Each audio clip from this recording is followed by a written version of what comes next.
Hey everybody, welcome back to another episode of You Got It, Level Up, where we help you build and grow your dream practice and live your dream lifestyle. We are Kate and Katie with the Private Practice Startup, and Level Up is a series designed for you, where you get to ask us your most burning questions and we answer them. Today's question comes from Phil Godet, and Phil wants to know, how do I start hiring for a group practice? Good question, Phil.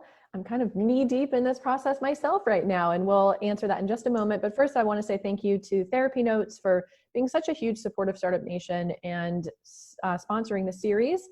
They are an amazing EHR, so if you guys are in need, definitely check them out. You can get your first 2 months for free at therapynotes.com.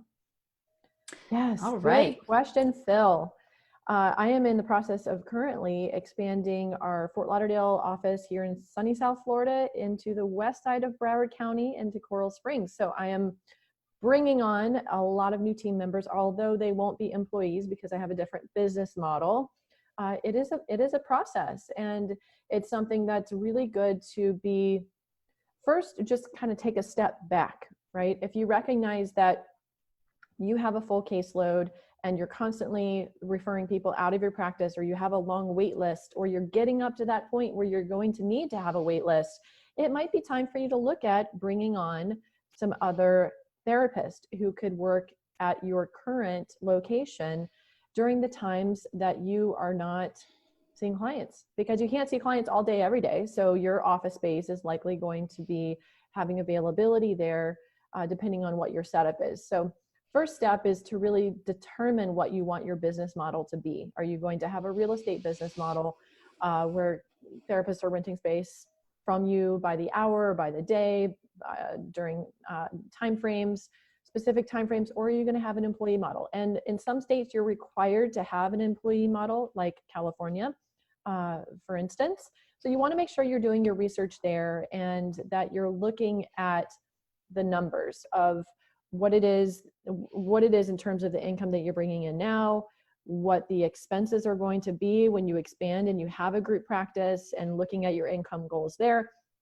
So there's a lot of work in preparation to be able to bring on a new team member, and then also systemizing your business, making sure that you have some onboarding systems for new clinicians, that you have all of the paperwork taken care of in terms of your independent contractor agreements that you're going to have, having an attorney for that, and then starting the process of being able to find therapists who are going to be the right fit.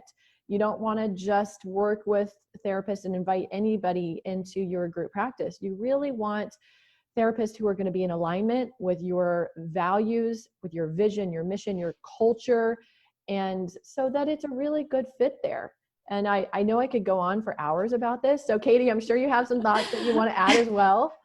I was thinking about that. I was like, do I get to speak? No, but Kate's very passionate about this. And obviously she's a group practice owner and in the process, right with you. So I totally relate to everything that Kate says. And I would definitely say that. And that's kind of what I was going to say is, one of the things, Phil, is that, whenever we're expanding to something new, we don't have it right away. So it's kind of be a little bit messy, but this is like the process where you get to tweak and refine over time. And I couldn't agree more with what Kate's saying is, not only do you need to understand your business model from, do I want to have the real estate, 1099, or employees, but also understanding what type of group practice you have. What is your vision for your group practice? Do you want to have a group practice where everyone is serving the same type of client? Or are you a child-based group practice? Or do you want some folks of all different specialties? So I think that's really important. But at the same time, what is that vision and mission? Because Kate and I talk about this a lot. When you know your brand, your vision, mission, and culture, making decisions about your business becomes so much easier, because you don't have to say, oh, well, I kind of really liked her, maybe she would fit in. No, if they align with the things that you've set up in your business, it does make that hiring process easier. And I agree with what Kate's saying is you want to have some systems to onboard folks. I know a lot of times many of us have experienced, whether we've worked in a hospital in a previous lifetime or community mental health, a lot of times people feel frustrated, and really understanding the pain points of your ideal client who's now a therapist, most often we've been thrown into the mix of things, right? So how do you onboard people? What are the steps? What do they need to understand? They probably need to have a lot of contact with you and you with them at first to really understand their needs, going through the group hiring process, as well as becoming part of a team. And looking forward is, what are you offering this person? So when they ask, like, how are you offering things? It's important to understand that for yourself. And this is where Kate was talking. It's so important to be prepared for that, and also look at your own expenses, so you can be clear on what it is. Like, okay, are you going to do some type of split, or are you providing the marketing? Are they required to do that? Are they their own? So these are all kind of questions you definitely would want to think through. And I know there's a lot of great group practice resources. I think about Maureen Warbox, the Group Practice Exchange. If you're not connected with her already, I would definitely recommend that, because growing a group practice, you definitely need some support.